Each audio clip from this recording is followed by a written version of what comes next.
Good morning, Isaiah. Jason Gordon, AmeriFirst Financial. Thank you for the opportunity to work with you and your clients on the potential purchase of the property on Lakeside Road in the city of Vista.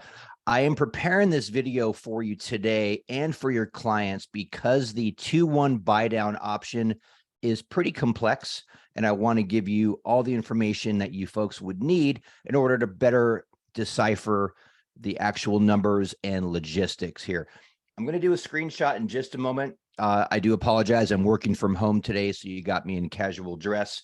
But let me show you some screenshots here as far as numbers and logistics. My upfront disclaimer is that interest rates are subject to change until they're locked. This is not a formal rate quote. I do need more information to do that, but this will give you an idea of the methodology behind the numbers. And please be assured that I'm happy to walk any of you through this information independent of this video. So what you see on this screen right here is search criteria needed in order to produce a real-time rate quote. I know the list price is $999,999. For ease of use, I've rounded to a full or a clean $1 million sales price. You mentioned 20% down, which is an $800,000 loan, which gives us an 80% loan to value or LTV. For credit scores, we're running the assumption we're at a 740 or higher credit score. Obviously, credit scores are pivotal in rate quotes. I've given a passing grade on the debt to income ratio.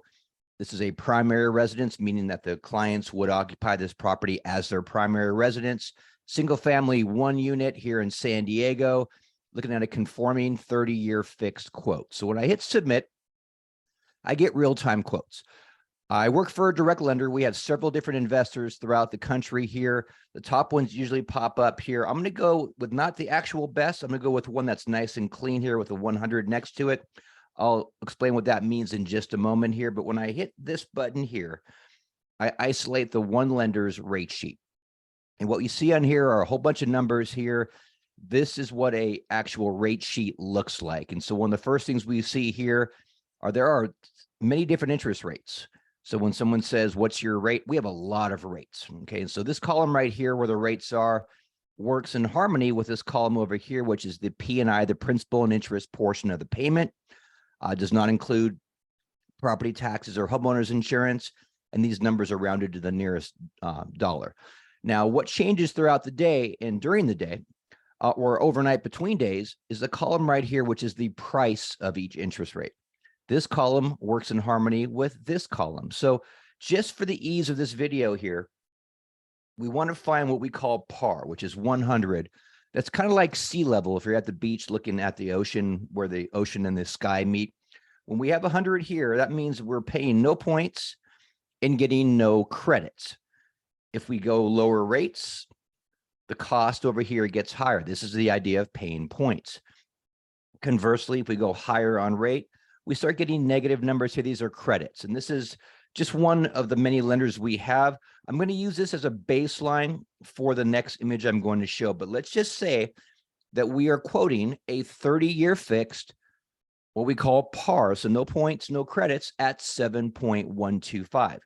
I'm going to now show you what the interest rate buy down paid for by the seller looks like. We call this a 2-1 buy down. And if we take these same numbers here, I'd like to get this a bit more centered, if I may here. Bear with me just for one moment. Okay. So again, we're assuming an $800,000 loan amount. The payments are P&I, principal and interest. They do not include property taxes or homeowners insurance. So if we had a 7.125 note rate, the P&I payment is $5,389.75. In most cases, that would be the rate and the payment for the full 30 years. So 360 months of paying that 5,389.75, and that $800,000 loan is paid off in full on that 360th month, which of course is 30 years. With a 2-1 buy down, what we do is we drop the note rate in year 1 by 2%.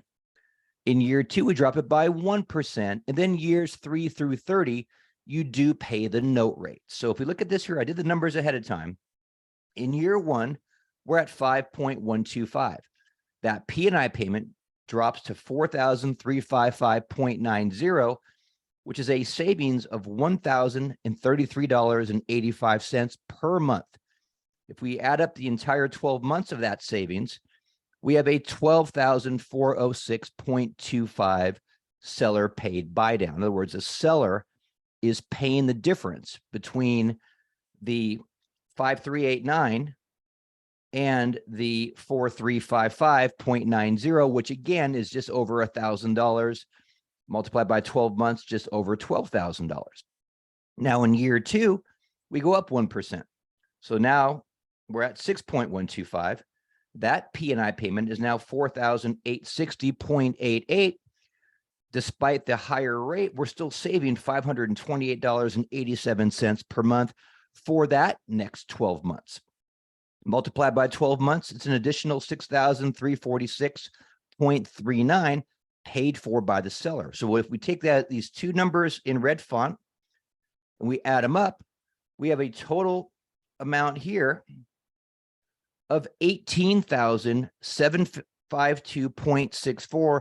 So we call that a subsidy, where the seller is giving a concession. So instead of netting $1 million in this example, they're netting $1 million minus the $18,752.64. That money is essentially held in an escrow account.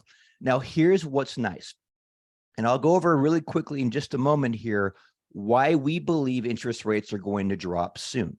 Let's just say, for example, that interest rates drop in about a year, and you find that there is mathematical justification to refinance. Let's round the numbers down. Say this is 12,000, this is 6,000, just for ease of dialogue here. If you used the first year buy down, and again, 1 year from now, sorry about that, 1 year from now, you refinanced. Well, you were able to use the $12,000 here because you had the loan for 1 year, but you didn't get to use the other $6,000 in year two. That might feel uncomfortable in most situations because you feel like you left money on the table. Hey, we refinanced a year after we got the loan, we left $6,000 on the table. That kind of feels not so great. What's nice about a 2-1 buy down is that when we go to pay off your loan, we'll call that loan number one, the one you got when you bought the home, in favor of loan number two, the one you refinanced into, that $6,000 would be applied as a credit on the payoff of loan number one when they're calculating the new loan amount on loan number two. So you don't actually leave the money on the table. It gets sort of settled when you do the refinance. And let's just say, for example, you didn't refinance, you just paid off the loan a year from now. Maybe you won the lottery, maybe you had extra money already available. When you went to pay off loan number one, there would be a $6,000 discount on the payoff amount. So that money is accounted for, which is different from what the traditional permanent buy downs are. So I want to show you one more item here and why we believe that interest rates are going to drop, therefore making this 2-1 buy down so attractive. Now, this is just government information that shows interest rates for the last 50 years. You can see rates move quite a bit, like a heart monitor almost. And so, of course, high is, higher rates, low is lower rates. We can see here, and I apologize for the pop-ups here as I hover over. We see during the pandemic, we were in the twos. Clearly, that was a historical time in the market. You can see just on this chart how low rates were. We can see the subsequent spike that we're currently amidst. Rates showing over 7 in some cases. Again, these are baseline rates that get added to once the lenders get involved, but you can see the spike. Okay, so that's just showing you what's happened over the last 50 years. Now, what's notable here, if you look carefully at the chart, you'll notice that these gray vertical areas on the chart. And again, I'm sorry, when I hover over these, the numbers pop up, but you see these gray vertical areas on the chart. These represent recessions, as this is right here on the bottom. Look carefully inside the gray areas here. What happens to rates during recessions? It's almost a mathematical certainty that they come down. Now, we are amidst obviously a rising inflation. We've seen the Fed raise the federal funds rate repeatedly throughout this year. All economists seem to be in agreement that a recession is imminent. If and when that happens, we believe there will be a time where these rates, hovering in the 6s, 7s, depending on whether you're paying points or not, will come down, maybe into the 5s, hopefully even lower. We don't know, no crystal ball, but all the signs are pointing to that happening in the next plus or minus 12 months, which makes the 2-1 buy down a very attractive option. So I'm going to just flash my information on the screen here. If you have any questions, here is my information. The cell phone is the best way to reach me. You can email me.